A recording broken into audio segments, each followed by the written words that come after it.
আপনি কি কখনো ভেবে দেখেছেন আমাদের এই মহাবিশ্বের অদ্ভুত সৃষ্টিগুলি দেখতে কেমন হতে পারে? এই পৃথিবীতে বিভিন্ন রকম প্রাণী দেখতে পাওয়া যায়, প্রত্যেক জীবের আলাদা আলাদা বৈচিত্র্য বহন করে। কিন্তু এই মহাবিশ্বে 90 লক্ষ প্রাণীর প্রজাতির মধ্যে এমন কিছু প্রাণী আছে যা আপনি দেখেননি। আজকে আমি এমনই কিছু অদ্ভুত ও ভয়ঙ্কর জীব দেখাবো যা তাদের চেহারার জন্য এই জীবগুলিকে কুৎসিত বলা হয়ে থাকে। স্টার নোজড মোল এই প্রাণীটিকে বিশ্বের দ্রুততম খাদক বলা হয়ে থাকে। স্টার আকৃতিক নাক ও তীব্র ঘ্রাণ শক্তির কারণে এটিকে দ্রুততম খাদক বলা হয়। এদের নাকের মাংসল টেন্ডিলগুলি মূলত এদের শিকার শনাক্ত করতে সাহায্য করে। বলা হয় এই জীব অন্ধ, আবার অন্যভাবে চিন্তা করলে এদের নাকই এদের চোখের অভাব পূরণ করে থাকে। এদের দ্রুত ঘ্রাণ নেওয়ার যে ক্ষমতা তা বিজ্ঞানীরা নির্ণয় করতে ব্যর্থ হয়েছেন এবং ঘ্রাণ নেওয়ার ক্ষমতা দেখে বিজ্ঞানী মহল অবাক হয়েছেন তাদের বেলচার মতো নখগুলো ব্যবহার করে দ্রুত শিকার ধরার জন্য। নেকেড মোল রেড, বাংলা একে নগ্ন ছুঁচো বলা হয়। এটি অদ্ভুত একটি স্তন্যপায়ী প্রাণী। দেখতে দুর্বল ও ধীরগতির হলেও এদের বিশেষ কিছু বৈশিষ্ট্য আছে। বৈশিষ্ট্য হলো মুখের সামনে বড় দুটি দাঁত। এদের শরীর জিনগত কারণে প্রচুর ব্যথা সহ করতে পারে।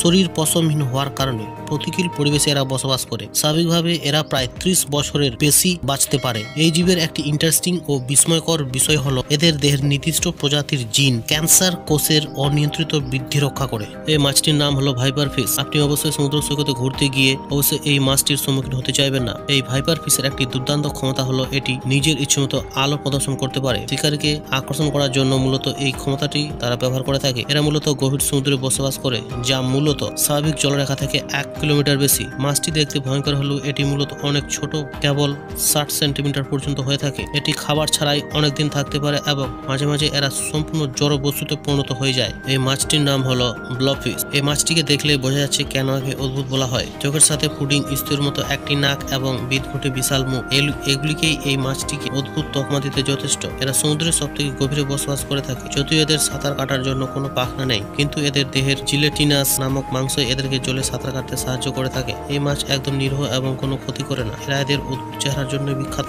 এই প্রাণীটির নাম হলো বিয়ার্ডস টাপির। এই প্রাণীটি অদ্ভুত ও কুৎসিত তালিকায় আসার কারণ হলো এর মজাদার আকৃতির নাক। এই প্রাণী প্রায় বিলুপ্ত হতে চলেছে। এরা মধ্য আমেরিকার বৃহত্তম স্তন্যপায়ী প্রাণী ও বেলজির জাতীয় পাখি। বেলজির মানুষজন এই প্রাণীটিকে পাহাড়ি গরু বলে থাকে। দেখতে শুকরের মতো হলেও এরা বেশি ঘোড়ার সঙ্গে ঘোরাফেরা করে থাকে। বেয়ার টাপির মূলত একটি নিশাচর প্রাণী। এরা দেখতে নিরীহ হলেও পুরোপুরি নিরীহ নয়। এদেরকে বিরক্ত করলে তখন এরা আক্রমণ করতে চেষ্টা করে। এই প্রাণীটির বিলুপ্তির কারণ হলো খুব অল্প পরিমাণে জন্মহার।